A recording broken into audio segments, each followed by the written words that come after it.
Hello friend, आप clear BPSC channel देख रहे हैं और आपको पता होगा कि इस चैनल के माध्यम से हम बीपीएससी के संबंधित सभी तैयारी, सभी विषय की तैयारी, करंट अफेयर की तैयारी, मेंस टॉपिक की तैयारी, आने वाले दिनों में मेंस विषय की भी तैयारी और सिलेबस डिस्कशन, बीपीएससी की तैयारी कैसे करें, कहाँ से स्टार्ट करें, सभी चीज़ों पे चर्चा हम करते हैं। उसी सीरीज में हम करंट अफेयर्स की टॉपिक स्टार्ट किए थे और हम लोग मेंस का भी टॉपिक कुछ कर चुके हैं।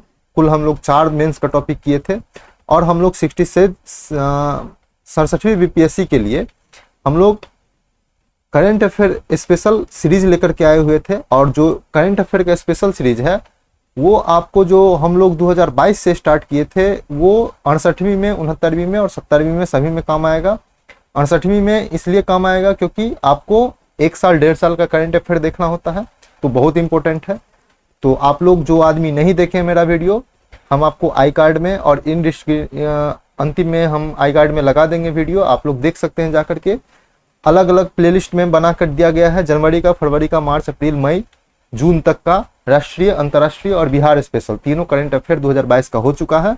2 दिन के बाद जुलाई का भी राष्ट्रीय, अंतर्राष्ट्रीय और Bihar special current affair update कर दिया जाएगा, वीडियो आ जाएगा। क्योंकि हम लोग अभी इसलिए नहीं कर सकते हैं क्योंकि हम लोग ये जो जनवरी से लेकर के हम लोग जो 67वीं में हम लोग जनवरी से लेकर के जून तक का शुरू किए हैं, तो जुलाई तक का, तो 7 महीना का हम लोग यहाँ से करेंगे और पिछले जो 5 महीना है वो हम 2021 से करेंगे। जो 2021 वाला है वो 67वीं बीपीएससी के लिए बहुत इंपॉर्टेंट है। तो आप लोग बीपीएससी की तैयारी कर रहे हो या सीडीपीओ की तैयारी कर रहे हो या एसआई की तैयारी कर रहे हो या सचिवालय सहायक या बिहार एसएससी की तैयारी कर रहे हैं, सभी में बहुत ज़्यादा इंपॉर्टेंट है ये करंट अफेयर्स भी। हम चर्चा करते हैं कि जनवरी से लेकर के जुलाई तक का 7 महीना का करंट अफेयर आप लोग देखें ही देखें। जो भी एग्जाम की तैयारी कर रहे हैं उसके लिए ये रामबाण है, इससे क्वेश्चन आना तय है। हमारा दावा, हम दावा करते हैं कि 90 से 95% क्वेश्चन हमारे वीडियो से आते हैं और आएंगे। एक बार एग्जाम हो जाएगा आपको पता चल जाएगा। बचा जो 1 साल की करंट अफेयर के लिए 7 महीने के अलावा जो 5 महीना और है, दिसंबर, नवंबर, अक्टूबर, सितंबर और अगस्त, इसके लिए हम लोग दिसंबर की, नवंबर, ये 5 महीने के लिए हम लोग ये स्पेशल सीरीज स्टार्ट किए थे जिसमें हम लोग 3 लेक्चर, 3 पार्ट हम लोग देख चुके हैं। और आज हम लोग पार्ट चौथा पर चर्चा करेंगे और पार्ट चौथी की बातें देखेंगे कि पार्ट चौथा से बनाने की, क्वेश्चन बनने की संभावना कितनी है। आज का जो पार्ट है उसमें हम लोग सितंबर की न्यूज कवर करेंगे और कुछ न्यूज अक्टूबर की भी कवर करेंगे। तो अक्टूबर न्यूज के साथ सितंबर को भी कवर करेंगे। जो हम लोग, आपको पता होगा, जो स्टार्ट से फॉलो कर रहे हैं आपको पता होगा कि हम लोग जो 2021 का सीरीज स्टार्ट किए थे उन लोग हमने दिसंबर से पीछे गए, अगस्त तक चलेंगे, ऐसा हम लोग बोला थे। तो उसमें हम लोग 3 पार्ट कर चुके हैं और आज हम लोग पार्ट चौथा पर चर्चा करेंगे और चौथा में देखेंगे कि कौन कौन से करंट अफेयर बनने की संभावना अक्टूबर, सितंबर से बिहार में बन सकता है। तो आप लोग से एक ही चीज हम चाहते हैं कि आप लोग करंट अफेयर का जो ये सीरीज है ये देखें। इसके लिए आपको क्वेश्चन छूटेगा नहीं, 90 से 95% क्वेश्चन इस वीडियो से आएंगे। इसके लिए आपको एक काम करना होगा कि आप यूट्यूब चैनल को, क्लियर बीपीएससी यूट्यूब चैनल को शेयर कीजिए, ज़्यादा से ज़्यादा सब्सक्राइब कीजिए, लाइक कीजिए। आप लोग कुछ दिन पहले शेयर और सब्सक्राइब कर रहे थे, वीडियो को प्रॉपर वॉच कर रहे थे, कुछ दिनों से शेयर और सब्सक्राइब दोनों की मात्रा घटी है, तो आप लोग शायद ज़्यादा इंटरेस्ट नहीं ले रहे हैं ये 2021 वाले स्पेशल वीडियो में। लेकिन जो आदमी तैयारी कर रहे हैं उसको पता होगा कि ये बहुत ही इंपॉर्टेंट है। आप लोग एक बार वीडियो कम से कम देख लीजिए, ऐसा ना हो कि आप लोग करंट अफेयर के मामले में आप लोग एग्जाम में पीछे छूट जाएं। इसलिए आपके लिए एक करंट अफेयर का सीरीज बहुत इंपॉर्टेंट है। तो आप इसके लिए शेयर करते रहिए, सब्सक्राइब करते रहिए, प्रॉपर वॉच करते रहिए क्लियर बीपीएससी यूट्यूब चैनल को। टेलीग्राम चैनल में आप लोग को फायदा पता चल गया होगा कि हम 3 दिन से 8 अगस्त से हम लोग डेली करंट अफेयर का पीडीएफ फॉर्म में और जेपीजी फॉर्म में, फोटो के फॉर्म में डेली बेसिस पे अपडेट यहाँ पे करंट अफेयर हो रहा है। इससे पहले हम लोग जो न्यूज़पेपर का जो इम्पोर्टेंट कटिंग था, जो स्पेशल न्यूज होता था, जो बीपीएससी के लिए जानने के लिए, हमारे परीक्षा के लिहाज से महत्वपूर्ण होता था, उसका कटिंग हिंदी और अंग्रेजी में दिया जाता था, वो चल ही रहा है। और हिंदी का सारा संपादकीय एडिटोरियल और इंग्लिश का सारा संपादकीय एडिटोरियल अलग अलग से दिया जाता है, जो बीपीएससी के लिहाज से बहुत ज़्यादा इंपॉर्टेंट है, मेंस के लिहाज से तो बहुत खासे इंपॉर्टेंट है, वो भी यहाँ पे अपडेट किया जाता है। तो टेलीग्राम का अपना ही फायदा है। तो आप यूट्यूब चैनल को शेयर सब्सक्राइब कीजिए, टेलीग्राम चैनल को ज्वाइन कीजिए, शेयर करते रहिए। आप लोग फेसबुक और इंस्टाग्राम पेज पर भी लाइक और फॉलो कर सकते हैं। तो बिना समय गवाए हम लोग आज के जो स्पेशल सीरीज है उसमें हम लोग पार्ट 3 तक चर्चा कर चुके हैं। आज हम लोग पार्ट 4 पर चर्चा करेंगे। तो देखते हैं क्या क्या बनने की संभावना। चलते हैं न्यूज पे।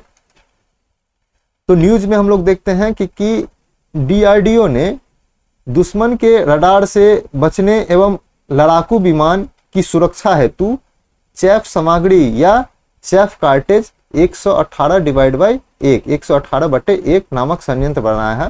कहने का मतलब है कि मान लीजिए कि एक ए नाम का भारतीय विमान उड़ रहा है और इसके पीछे कोई दुश्मन विमान पड़ गया बी नाम का, तो ये जो रॉकेट छोड़ेगा उससे ए को नुकसान होने की, जो भारतीय विमान है उसको नुकसान होने की संभावना है।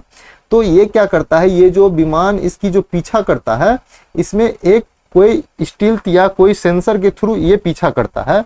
तो इससे बचने के लिए यह नया तकनीक लेके आया है। तो ये जो चैफ सामग्री होगा या चैफ कार्टेज 181/1 है वो इस विमान में लगा रहेगा। और ये विमान क्या करेगा, जब भारतीय विमान को पता चल जाए कि कोई दुश्मन देश का या कोई विमान हमारा पीछा कर रहा है, तो ये चैफ सामग्री को क्या करेगा, गिरा देगा। तो मान लीजिए गिरा दिया, उसके बाद विमान किधर भी जाएगा, ये जो दुश्मन का जो विमान होगा वो इस सामग्री के पीछे पड़ जाएगा, ना कि विमान के पीछे पड़ेगा। तो कहने का मतलब है इसके सेंसर के थ्रू इसको डाइवर्ट करने का यह तकनीक है, चैफ सामग्री या चैफ कार्टेज 181A। आप लोग ध्यान में रखिएगा, पूछ सकता है। अगला न्यूज देखते हैं कि भारतीय रिजर्व बैंक ने वित्तीय समावेशन सूचकांक तैयार किया है और इस सूचकांक में 0 से 100 के बीच अंक होगा। जहां पे 100 पूर्ण वित्तीय समावेशन, वहां पे पूर्ण वित्तीय समावेशन होगा जहां जिसका अंक 100 होगा, और 0 पूर्ण वित्तीय बहिष्करण, मतलब वहां पे वित्तीय बहिष्करण, वित्तीय समावेशन नहीं होगा। वित्तीय समावेशन का लक्ष्य है, जैसे मान लीजिए कि कुछ दिन पहले मोदी सरकार द्वारा जनधन योजना शुरू किया गया था। ये वित्तीय समावेशन को लाने के लिए, वित्तीय समावेशन को पूरा करने के लिए लाया गया था। वित्तीय समावेशन का कहने का मतलब है कि वित्त की उपयोग, उसकी उपयोगिता, उसका जो है प्रयोग होता है, उसका समावेशन सभी आम जनता के पास होना चाहिए। तो आम जनता में कहने का मतलब है गरीब से गरीब और साक्षर निरक्षर सभी के पास होना चाहिए। तो वित्तीय समावेशन होता है। कहने का मतलब है कि जैसे बैंक अकाउंट पहले के जो कुछ दिन पहले सभी के पास नहीं हुआ करता था, लेकिन मोदी सरकार ने जनधन योजना के द्वारा सभी का बैंक अकाउंट खुलवाया और उसमें बैंकिंग प्रणाली से जोड़ा। तो कहने का मतलब है वित्तीय समावेशन किया गया। तो ये जनधन योजना जो था वित्तीय समावेशन की योजना था। तो आरबीआई ने इसी वित्तीय समावेशन के लिए सूचकांक तैयार किया है, जिसका अंक 0 से 100 के बीच होगा। और 100 किसी राज्य को या किसी बैंक को 100 किसी राज्य के आधार पर निकाला जाएगा। 100 किसी राज्य का अंक जो है 100 मिल गया तो वहां पे पूर्ण वित्तीय समावेशन है। कहने का मतलब वहां की जनता की पहुंच बैंकिंग प्रणाली तक पूर्ण रूप से है, और जिसकी अंक 100 से जितना कम होगा 0 तक, वहां पे उतना वित्तीय समावेशन कम होगा। अब इस सूचकांक को 3 मानदंड के आधार पर उपयोग किया जाएगा। पहला है अभिगम, कहने का मतलब कितना ज्यादा पहुंच है बैंकिंग प्रणाली तक वित्तीय समावेशन के लिए, तो उसका वेटेज कितना होगा 35% 100 में। दूसरा होगा उपयोग, वित्तीय समावेशन मान लीजिए कि जनधन योजना के तहत अकाउंट खोल दिया गया, लेकिन अकाउंट का उपयोग कितना होता है, तो उपयोग के आधार पर उसका वेटेज होगा 45, सबसे ज्यादा होगा। और तीसरा होगा गुणवत्ता, कि आप जो वित्तीय समावेशन के लिए योजना लेके आ रहे हैं, वित्तीय समावेशन का गुणवत्ता चेक कर रहे हैं, उसकी गुणवत्ता कितनी महत्वपूर्ण है, किस गुणवत्ता का वित्तीय समावेशन पहुंचाया गया है, तो उसका भारांश होगा वो 20% होगा। तो कुल 100% में अभिगम का 35%, उपयोग का 45% और गुणवत्ता का 20% होगा। तो इतना चीज याद रखेंगे। इन 3 मानदंडों में जो है 97 संकेत के आधार पर सूचकांक तैयार किया जाएगा। तो ये भी बहुत इंपॉर्टेंट है, आप लोग इसको याद रखेंगे, क्वेश्चन पूछा जा सकता है। हालांकि इस सूचकांक से तो क्वेश्चन पूछना की पूर्ण संभावना है। इसको इंपोर्टेंट की क्या VBI करके भी पढ़ सकते हैं, पूछा जा सकता है बिल्कुल भी। ये भी इंपोर्टेंट के साथ पढ़ सकते हैं, इससे भी क्वेश्चन बनाने की पूर्ण संभावना बन गई। आगे देख रहे हैं कि अगला न्यूज कि आयुष्मान भारत जन आरोग्य योजना की तीसरी वर्षगांठ कब मनाई गई? 27 सितंबर 2021 को मनाई गई। और इस दिन को प्रधानमंत्री ने इसी दिन आयुष्मान भारत डिजिटल मिशन की शुरुआत की। तो अब आयुष्मान भारत जन आरोग्य योजना से कितना अलग है डिजिटल मिशन, इसके बारे में जानते हैं। आप लोग को आयुष्मान भारत योजना के बारे में पता होगा कि प्रत्येक परिवार को 5 लाख तक का फ्री में किसी भी प्राइवेट या सरकारी अस्पताल में फ्री में स्वास्थ्य सुविधा लेने का योजना है, आपको दिया जाता है। इसके तहत अब आयुष्मान भारत डिजिटल मिशन की बात करते हैं कि डिजिटल मिशन के तहत प्रत्येक नागरिक को एक डिजिटल हेल्थ आईडी कार्ड प्राप्त होगा, जैसे आधार कार्ड है उसी तरह होगा।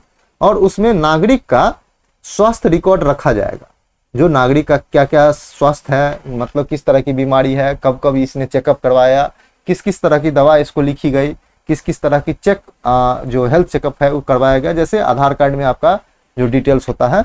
तो आपको पुर्जा की लेने की जरूरत नहीं है, आप आईडी कार्ड लेके जाइएगा और आईडी कार्ड का जो जितना नंबर होगा वो नंबर डालते ही पता चल जाएगा कि आपको क्या क्या तरह का प्रॉब्लम आ चुका है पिछले, आप किस किस जांच के दायरे में आ सकते हैं, आपको किस किस बीमारी का इलाज किया जा चुका है।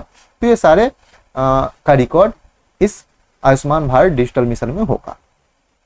अगला न्यूज की तरफ देखते हैं, इंपॉर्टेंट है ये भी news, Ayushman Bharat digital mission.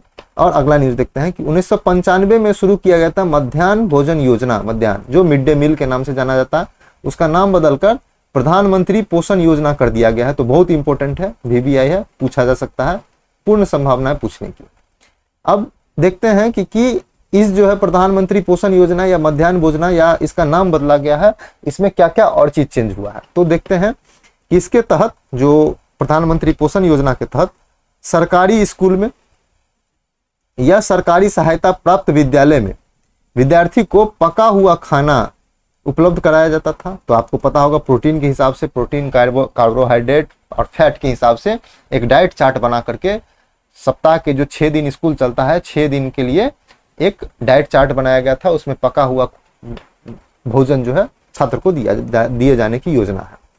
अगला है कि इस योजना को अगले 5 वर्ष की अवधि के लिए बढ़ाया गया है, कब से लेकर के 2021-22 से लेकर के 2025-26 तक के लिए। किसको? प्रधानमंत्री पोषण योजना, मध्याह्न भोजन योजना का नाम जो बदला गया उसको जारी रखने के लिए। और इस योजना का विस्तार भी किया गया है।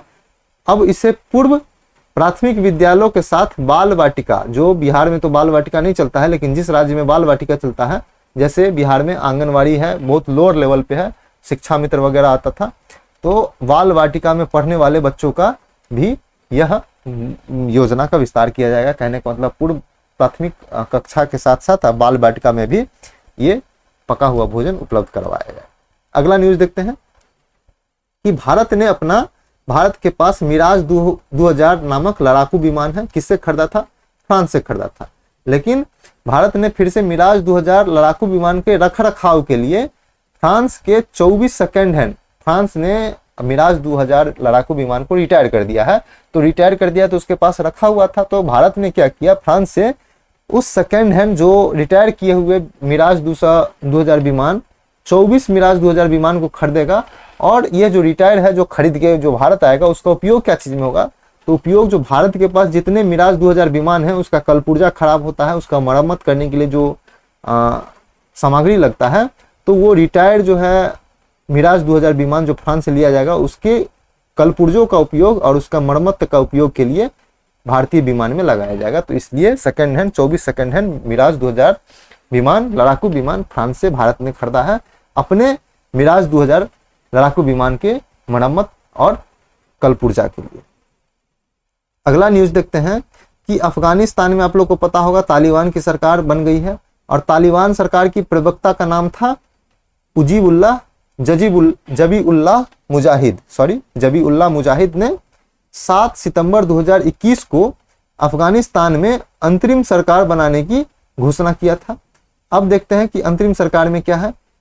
अफगानिस्तान का नाम बदलकर इस अंतरिम सरकार ने इस्लामिक अमीरात ऑफ अफगानिस्तान कर दिया। तो इंपॉर्टेंट है, पूछा जा सकता है, याद रखेंगे।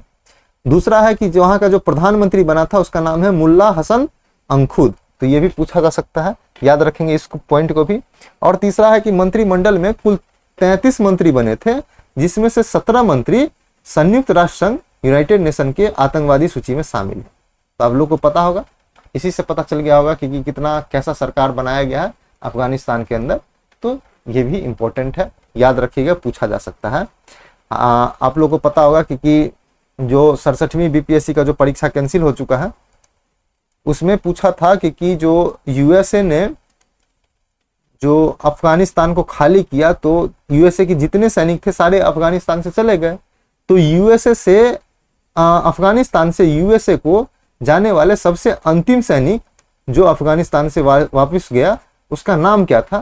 तो ये पूछा था। तो इस तरह का भी करंट अफेयर पूछ लिया जाता है, तो याद रखेंगे सारे पॉइंट को, इंपॉर्टेंट है, पूछा जा सकता है।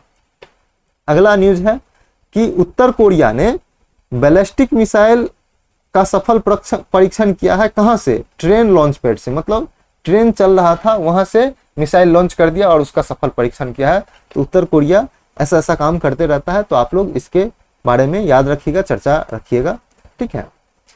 अगला न्यूज देखते हैं कि अंतरिक्ष पर्यटन का एक नया इतिहास एलन मस्क ने किया। आपको पता होगा एलन मस्क की कंपनी है स्पेस एक्स, जो अंतरिक्ष में रॉकेट भेजती है।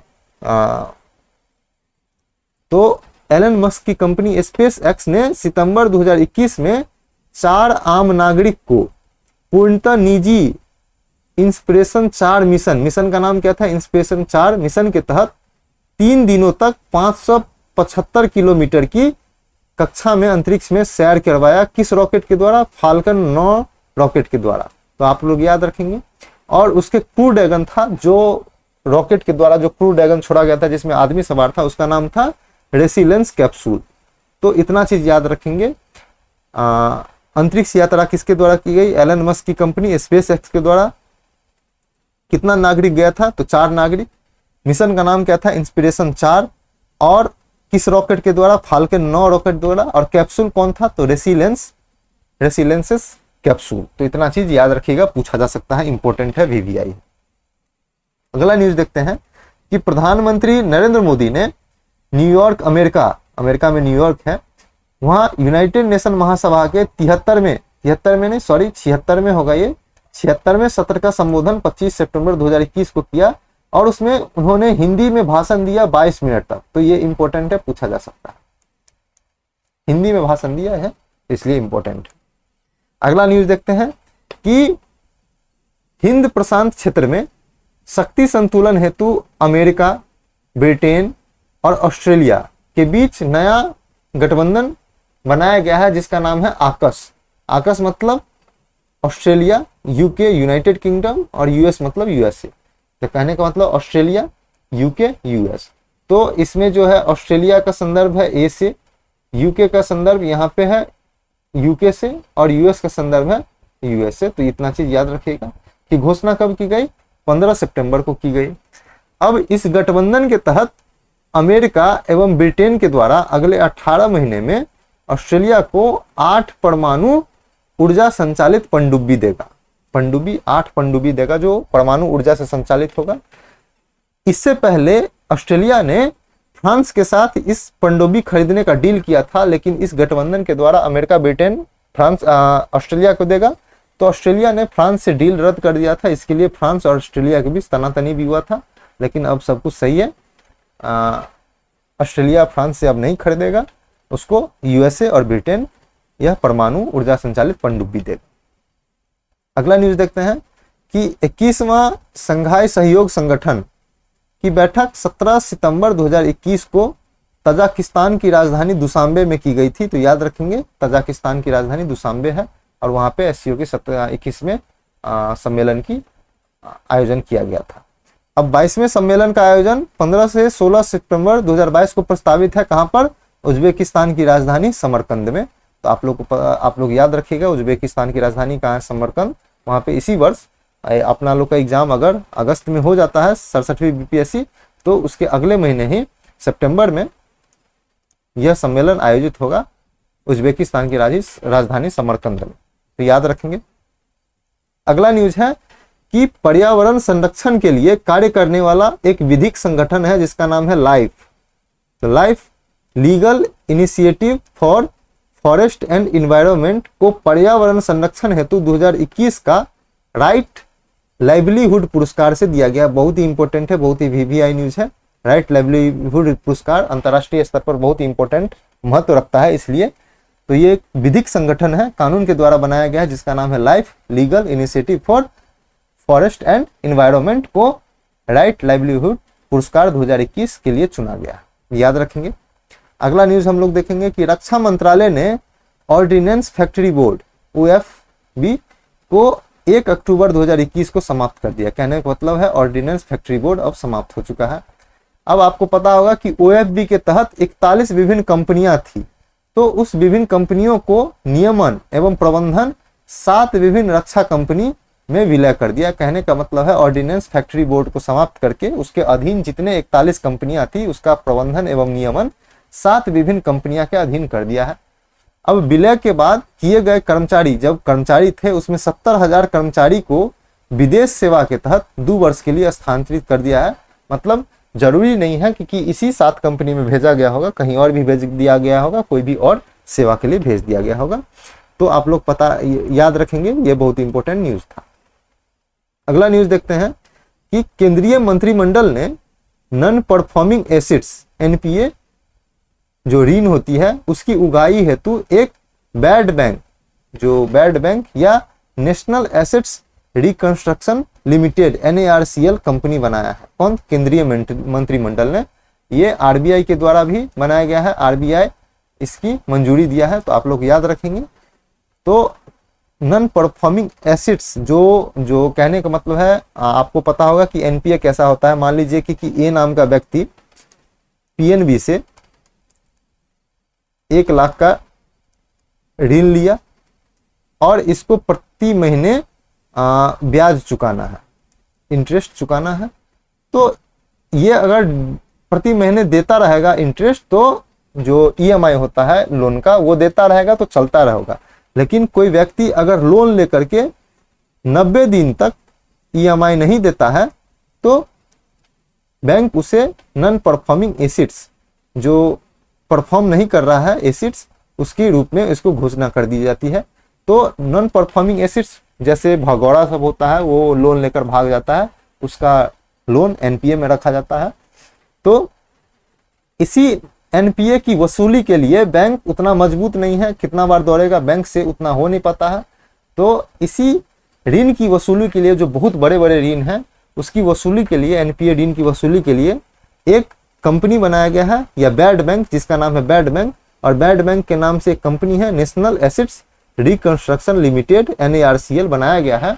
तो अब ये क्या करेगा, बैंक से NPA जो ऋण था, बैंक का NPA का ऋण है वो खरीद लेगा और उसकी संपत्ति का बेचने का काम और उसके प्रबंधन का काम ये NARCL करेगा।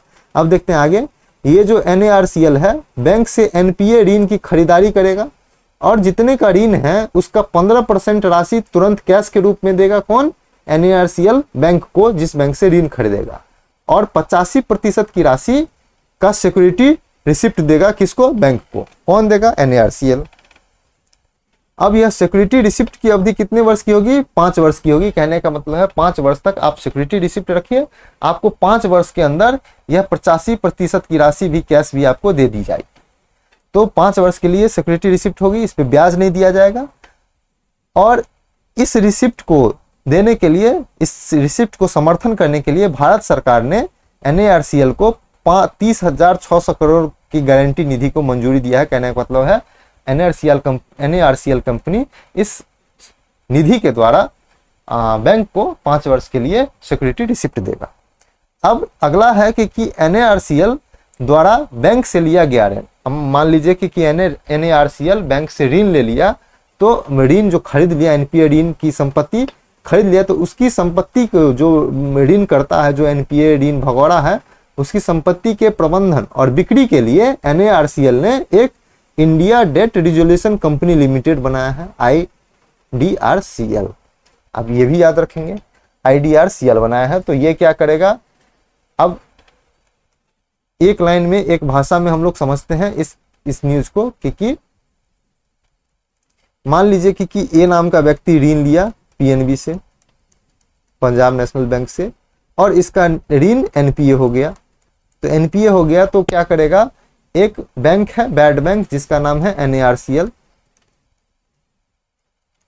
NARCL क्या करेगा, इस ऋण को, इस NPA ऋण को PNB से खरीद लेगा, PNB से खरीद लेगा। अब खरीद लेगा तो अब क्या करेगा, इसके ये जो NPA ऋण था जिसका, उसका 15% राशि बैंक को कैश के रूप में देगा और 85% का सिक्योरिटी रिसीप्ट देगा। अब NARCL क्या करेगा कि ये जो NPA ऋण था, ये जो अपना दस्तावेज दिया था ऋण लेने टाइम में, उसकी संपत्ति का प्रबंधन और नियमन करके उसको बेचेगा। तो बेचने के लिए ये क्या किया, IDRCL नामक कंपनी बनाया है। ये क्या करेगा, ये इसके जो बैंक का संपत्ति था, बैंक का संपत्ति सॉरी, ये जो NPA ऋण धारक का संपत्ति था उसको बेचेगा और फिर जो पैसा आएगा वो बैंक को देगा और सिक्योरिटी रिसिप्ट वापस ले लेगा। तो ये कहानी था इसका।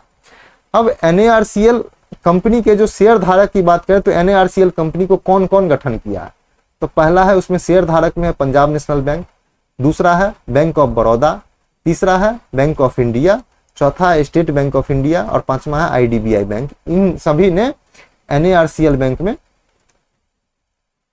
या बैड बैंक में इसका, इन लोग का क्या है,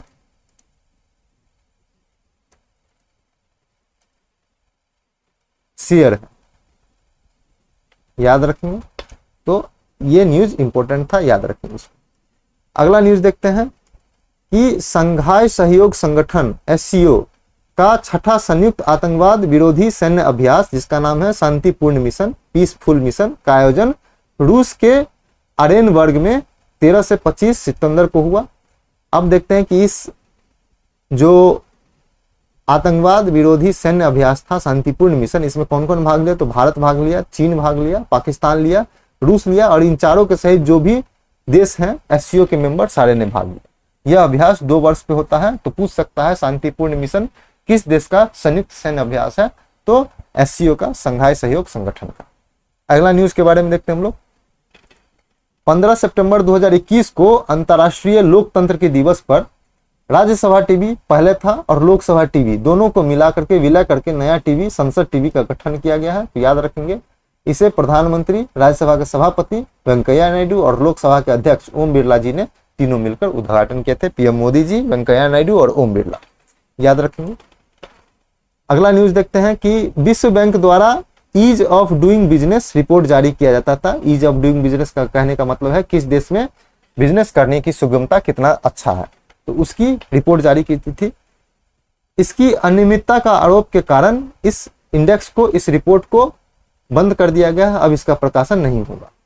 इसमें आरोप था कि चीन की रैंक, जो चीन देश है उसका रैंक बढ़ा चढ़ाकर इस रिपोर्ट में ईज ऑफ डूइंग बिजनेस में दिखाया गया था, जिससे वहां पे चीन में ज्यादा निवेशक FDI लेकर के गया था, तो इसलिए अनियमितता के कारण बंद कर दिया गया। 15 सितंबर 2021 को बंद करने की घोषणा वर्ल्ड बैंक ने की ईज ऑफ डूइंग बिजनेस की।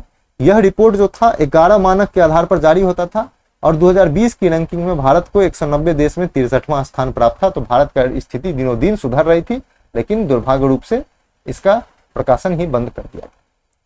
अगला देखते हैं कि पुर्तगाल के फुटबॉलर हैं क्रिस्टियानो रोनाल्डो ने अंतरराष्ट्रीय स्तर पर सबसे ज्यादा गोल, फुटबॉल का गोल होता है, 111 गोल 180 मैचों में कर प्रथम स्थान पे आ गया है। तो सबसे ज्यादा अंतरराष्ट्रीय गोल करने का रिकॉर्ड क्रिस्टियानो रोनाल्डो को है। कितना है, 180 मैचों में 111 गोल कर दिए। इससे पहले ईरान के खिलाड़ी थे अली दई, जिनका गोल था 109, उनका पीछा छोड़े हैं क्रिस्टियानो रोनाल्डो ने। और भारत के कप्तान है, फुटबॉल कप्तान सुनील छेत्री, उन्होंने 75 गोल किए हैं। तो ये इतना न्यूज याद रखेंगे आप लोग, पूछा जा सकता है कि सबसे ज्यादा गोल किसने किया। अगला न्यूज के बारे में देखते हैं कि पूरे भारत में मोटर वाहन, जो भी मोटरसाइकिल 4 वायर उसका जो सीरीज होता है, उसकी पंजीकरण जो होती है, तो आप लोग को पता होगा बिहार का गाड़ी है तो BR से शुरू होता है, यूपी का गाड़ी है तो UP से शुरू होता है, दिल्ली का गाड़ी है तो DL से शुरू होता है, मध्य प्रदेश का गाड़ी है तो MP से शुरू होता है। तो ये एक सीरीज है, पता चलता है कि किस राज्य का गाड़ी है। तो इसी तरह अब मोटर वाहन का जो पंजीकरण होगा उसका सीरीज नया निकाला गया है, भारत सीरीज। भारत सीरीज अब BS के नाम से चालू होगा। अब इसी किसी राज्य के नहीं होगा, एक बार आप पंजीकरण कराइए और पूरे देश में यह सीरीज लागू होगा, तो इसका नाम होगा भारत सीरीज। तो बहुत ही VVI न्यूज है। इसका थीम है वन नंबर वन नेशन, एक देश एक नंबर सीरीज शुरू किया गया है, भारत सीरीज, याद रखेंगे।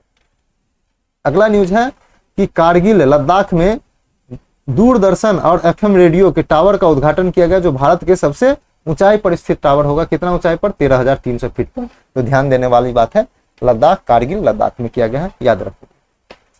अगला न्यूज देखेंगे, तेलंगाना जो है भारत का प्रथम राज्य है जहां ड्रोन से दवा एवं वैक्सीन पहुंचाने के लिए medicine from the sky project शुरू किया गया तेलंगाना में। तो बहुत ही इंपॉर्टेंट वीवीआई न्यूज है। और इस प्रोजेक्ट में तेलंगाना सरकार को विश्व आर्थिक मंच, world economic forum, NITI Aayog और हेल्थ नेट ग्लोबल का तीनों संस्था का सहयोग मिला है। किसको?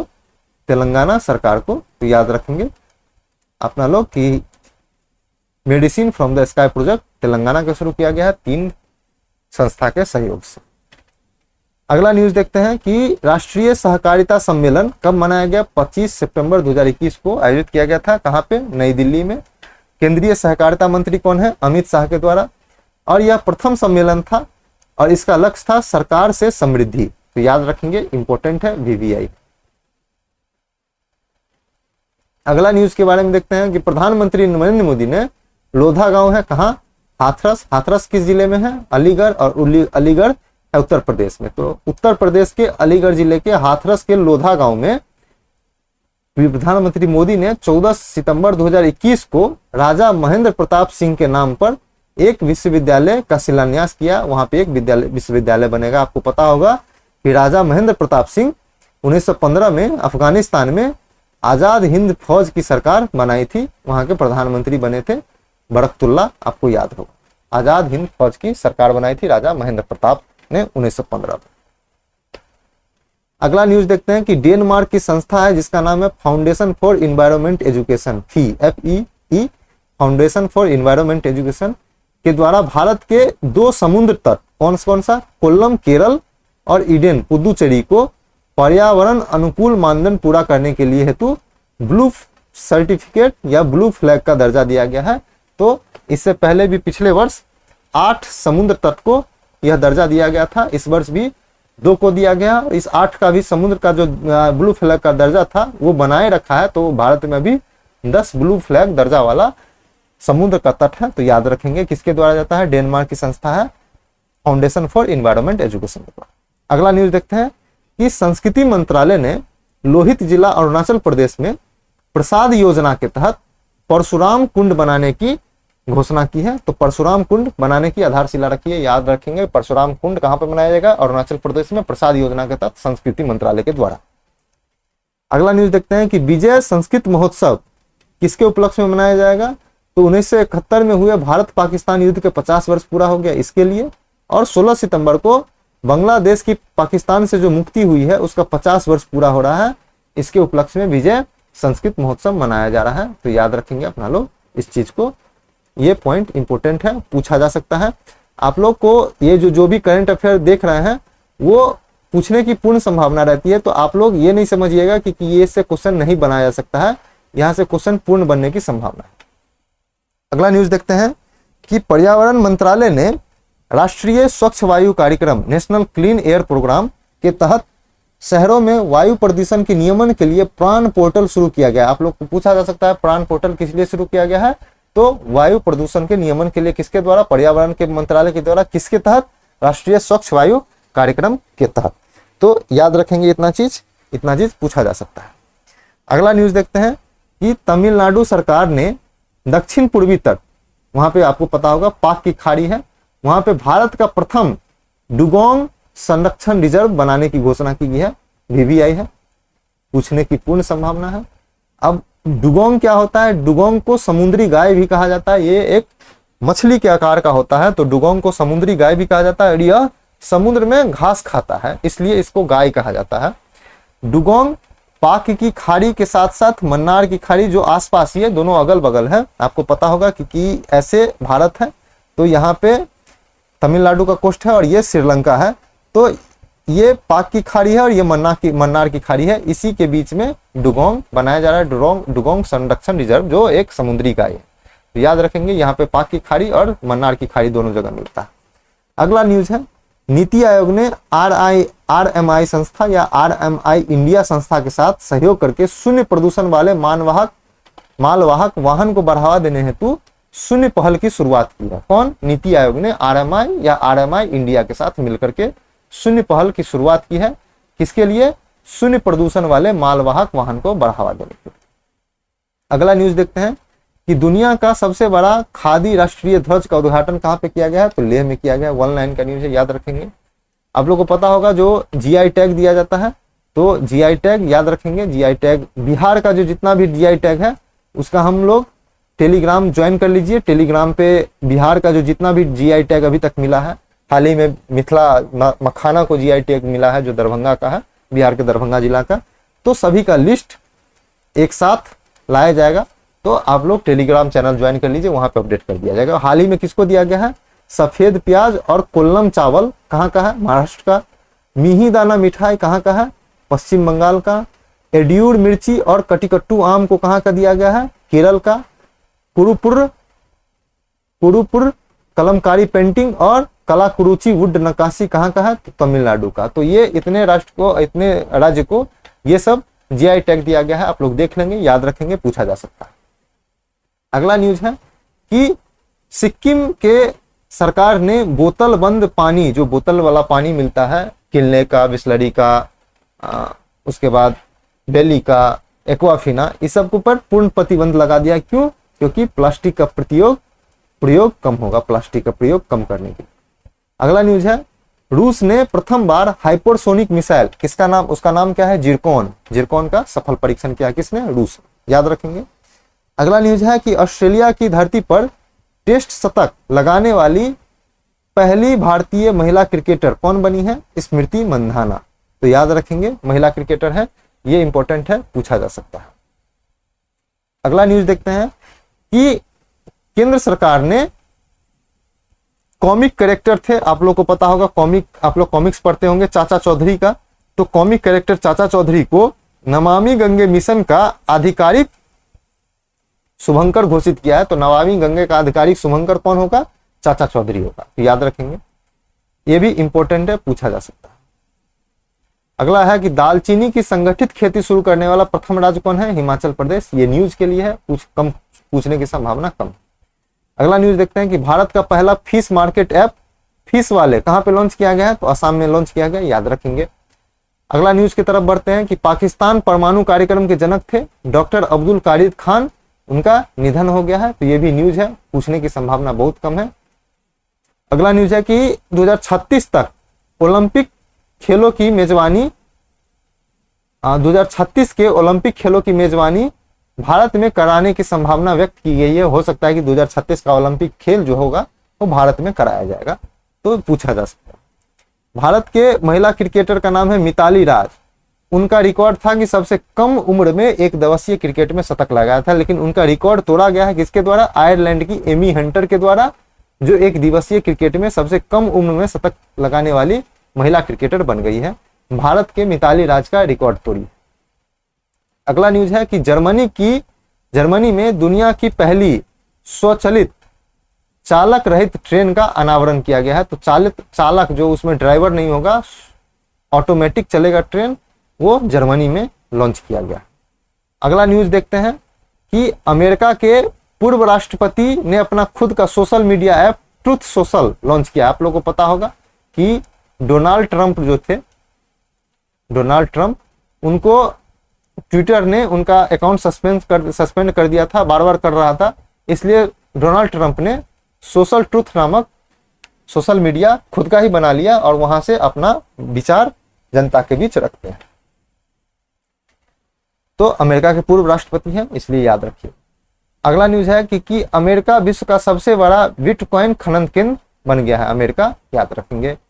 भारत का पहला अटल सामुदायिक नवाचार केंद्र कहां पे बनाया गया है? तो जयपुर राजस्थान में बनाया गया है, तो ये भी याद रखेंगे। संयुक्त राष्ट्र जैव विविधता सम्मेलन 2021 का आयोजन कहां पे किया गया था? तो चाइना में किया गया था, ये पूछा जा सकता है, इसको आप लोग इंपोर्टेंट कर सकते हैं। दक्षिण कोरिया ने अपना पहला स्वदेशी अंतरिक्ष रॉकेट नूरी नाम से लॉन्च किया है, तो याद रखेंगे, ये भी पूछा जा सकता है। नूरी किसके द्वारा, किस देश के द्वारा लॉन्च किया गया? तो दक्षिण कोरिया के द्वारा, तो पूछा जा सकता है, याद रखेंगे। अगला न्यूज देखेंगे कि वर्ल्ड जस्टिस प्रोजेक्ट के द्वारा रूल ऑफ लॉ इंडेक्स 2021 जारी किया गया, उसमें भारत को 79वां स्थान दिया गया है। तो रूल ऑफ लॉ इंडेक्स किसके द्वारा जारी किया जाता है? वर्ल्ड जस्टिस प्रोजेक्ट के द्वारा, याद रखेंगे।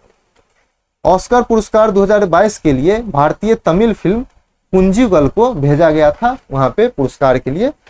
उसका ये जो कुंजुगल फिल्म है उसका निर्देशन कौन किया है? तो PS विनोद राज ने किया था, तो याद रखेंगे। ये पूछा जा सकता है कौन सा फिल्म भेजा गया था, तो इसको इंपोर्टेंट करके आप पढ़ सकते हैं। व्हाइट हाउस की, अमेरिका का जो प्रेसिडेंट हाउस है उसे कहते हैं व्हाइट हाउस, वहां की जो स्टाफ सेक्रेटरी के रूप में किसे नियुक्त किया गया है? तो नीरा टंडन को नामित किया गया है, तो याद रखेंगे। राइटिंग फॉर माई लाइफ के लेखक कौन है? रस्किन बॉन्ड, इसको आप लोग इंपोर्टेंट करके पढ़ेंगे, याद रहे। रस्किन बॉन्ड पे how I become a writer पूछा जा चुका है बीपीएससी के द्वारा, रस्किन बॉन्ड जी ही नहीं लिखे थे, तो याद रखेंगे। रस्किन बॉन्ड के जो पुस्तक है उनको बीपीएससी 3-4 बार पूछ चुका है। अगला न्यूज है, इजराइल ने जलवायु परिवर्तन क्लाइमेट चेंज को राष्ट्रीय सुरक्षा का मुद्दा घोषित कर दिया है, तो कौन किया है? तो इजराइल ने किया है, तो याद रखें। अगला न्यूज के बारे में हम लोग देखते हैं, अगला न्यूज पे चलते हैं कि रक्षा मंत्रालय ने MK-54 टारपीडो खरीदने का समझौता किया है किस देश के साथ? तो अमेरिका के साथ। 1 लाइन का न्यूज चल रहा है, तो ये लोग आप लोग लिख लें, प्रॉपर रिवीजन करें, इससे 1 लाइन में ही क्वेश्चन बनाया जाएगा। अगला न्यूज है कि 2021 का दादा साहब फाल्के पुरस्कार किसको दिया गया है? तो रजनीकांत को दिया गया है, तो ये भी याद रखेंगे। अगला न्यूज है कि सऊदी अरब ने घोषणा किया है कि 2060 तक शुद्ध शून्य कार्बन गैस उत्सर्जन का लक्ष्य प्राप्त करेगा, तो आप लोग इसको याद रखेंगे। सऊदी अरब ने घोषणा किया है 2060 तक वो शुद्ध शून्य ग्रीन हाउस गैस उत्सर्जन करेगा, जीरो मतलब ग्रीन हाउस गैस उत्सर्जन करेगा, तो इसको याद रखेंगे। अगला न्यूज देखते हैं कि भारत का प्रथम राज्य वन्यजीव DNA परीक्षण प्रयोगशाला का उद्घाटन कहां पे किया गया है? नागपुर, महाराष्ट्र में, तो याद रखेंगे ये चीज। अगला न्यूज देखेंगे कि भारत का पहला voice based social media app Hoote नाम से लॉन्च किया गया है, जिसको किया है रजनीकांत, तो ये न्यूज इंपोर्टेंट हो जाता है हम लोग के लिए, तो इंपोर्टेंट याद रखेंगे। और अगला न्यूज के बारे में देखेंगे कि भारतीय मूल की अनीता आनंद को कनाडा की रक्षा मंत्री नियुक्त की गई है, आप लोग करेक्शन कर लेंगे, रक्षा मंत्री नियुक्त की गई है, तो इस पे भी ध्यान दीजिएगा। अगला न्यूज है कि भारत का प्रथम रेडियो ओवर इंटरनेट प्रोटोकॉल का उद्घाटन कहां पे किया गया है? तो कोलकाता में किया गया है, इसको याद रखेंगे। अमेरिका ने अपना पहला जेंडर एक्स पासपोर्ट लॉन्च किया है, तो पूछा जा सकता है जेंडर एक्स पासपोर्ट किस देश के द्वारा लॉन्च किया गया? तो अमेरिका के द्वारा लॉन्च किया गया, याद रखेंगे। भारत ने किर्गिस्तान को $200 मिलियन का लाइन ऑफ क्रेडिट देने की घोषणा की है, LOC लाइन ऑफ क्रेडिट, कहने का मतलब है $200 मिलियन का सामान भारत से ले जाओ, पैसा चुका देना बाद में 6 महीने के अंदर, 3 महीने के अंदर, कितना दिन के लिए दिया गया होगा ये समझौता में लिखा गया, तो लेकिन $200 मिलियन का लाइन ऑफ क्रेडिट किर्गिस्तान को भारत ने दिया। अगला है कि फेसबुक ने अपनी कंपनी का नाम बदलकर मेटावर्स रखा है, कहने का मतलब है जैसे आप लोग गूगल को जानते होंगे, गूगल कंपनी नहीं है, गूगल का कंपनी है अल्फाबेट इंक, इसी तरह फेसबुक का कंपनी होगा अब मेटावर्स, तो मेटावर्स का होगा फेसबुक, तो फेसबुक ने अपना नाम बदल लिया और अपना नाम क्या रख लिया? मेटावर्स रख लिया, तो याद रखेंगे इसको। अब अगला न्यूज की तरफ देखेंगे, भारत का सबसे बड़ा अरोमिक गार्डन कहां पे लॉन्च किया गया? तो उत्तराखंड में लॉन्च किया है, याद रखेंगे। दुनिया का सबसे बड़ी hydrogen fuel cell power plant का उद्घाटन कहां पे किया गया? तो दक्षिण कोरिया में किया गया है, तो इसको याद रखेंगे। और अंतिम न्यूज देखेंगे हम लोग आज का चौथे पार्ट का, महिला सशक्तिकरण के लिए ब्लैक स्वॉन पुरस्कार किसको दिया गया है? तो रेणु गुप्ता को दिया गया है। तो आप लोग हम लोग जो अगस्त 2021 से लेकर के दिसंबर 2021 तक का जो है वीडियो ले रहे हैं, उसमें हम लोग आज पार्ट चौथा पूरा कर चुके हैं। हो सकता है कि कल के पार्ट में 5th पार्ट में पूरा कंप्लीट कर लिया जाएगा, 5 महीने का करंट अफेयर कंप्लीट कर लिया जाएगा। और इसको देखने के लिए ये आप 67वीं बीपीएससी के लिए बहुत ही इंपॉर्टेंट है, इसके लिए आपको आप देखते रहिए, क्लियर बीपीएससी चैनल को शेयर कीजिए, सब्सक्राइब कीजिए, यूट्यूब चैनल को शेयर कीजिए, सब्सक्राइब कीजिए। जितना ज़्यादा शेयर कीजिएगा उतना ज़्यादा नया नया प्रोग्राम लेके आएंगे। आप लोग को पता होगा कि टेलीग्राम पे डेली करंट अफेयर का प्रोग्राम स्टार्ट हो चुका है, आज का भी अपडेट हो चुका है। आप लोग जल्दी से जाकर के टेलीग्राम चैनल को ज्वाइन कीजिए और वहाँ पे उसको पढ़िए, कम से कम पढ़ लीजिए। इसको नहीं लिखिएगा क्योंकि हम मंथली करंट अफेयर लेके आएंगे, डिटेल्स में लेके आते हैं, इसलिए मंथली करंट अफेयर ज़्यादा इंपॉर्टेंट होगा। ये डेली करंट अफेयर आपके नॉलेज के लिए आप एक बार पढ़िएगा, फिर एक बार हम लोग लेके आएंगे करंट अफेयर सीरीज डिटेल्स में, तो वहाँ पे याद हो जाएगा। 2-3 बार एक ही न्यूज़ को हम लोग खुद पढ़ेंगे तो याद ही हो जाएगा। तो इसलिए आप लोग क्लियर बीपीएससी यूट्यूब चैनल को शेयर कीजिए, सब्सक्राइब कीजिए और प्रॉपरली वॉच कीजिए, आपका क्वेश्चन नहीं छूटेगा, इसका दावा हम करते हैं। टेलीग्राम चैनल को ज्वाइन कीजिए, फेसबुक और इंस्टाग्राम चैनल को, पेज को आप लाइक और फॉलो कर सकते हैं। अगर आपको करंट अफेयर या बीपीएससी संबंधित किसी भी तरह की समस्या हो तो आप पर्सनल संपर्क कर सकते हैं टेलीग्राम पे या व्हाट्सएप पे। तो इसके लिए आप नोट कर लीजिए और पर्सनल यहाँ पे कांटेक्ट कर सकते हैं मैसेज करके। तो आज के लिए इतना ही था। आप लोग प्रॉपर क्लियर बीपीएससी चैनल को फॉलो करते रहिए, लाइक करते रहिए, अपना प्यार देते रहिए इसी तरह, और सब्सक्राइब शेयर करते रहिए। आज के लिए इतना ही, थैंक यू सो मच। कल हम लोग पार्ट 5 लेकर के आएंगे, और हो सकता है कि ये जो 2021 का जो सीरीज स्टार्ट किए हुए हैं जो 5 मंथ का, वो कल खत्म हो जाए। उसके बाद हम लोग बिहार स्पेशल का लेंगे 1-2 लेक्चर में, उसके बाद हम लोग जुलाई कर लेंगे 1-2-3 लेक्चर में, उसके बाद हम लोग का करंट अफेयर 67वीं बीपीएससी के लिए समाप्त हो जाएगा, और 68वीं का स्टार्ट करेंगे हम लोग डेली बेसिस पे डिटेल्स में। तो आज के लिए इतना ही, थैंक यू सो मच।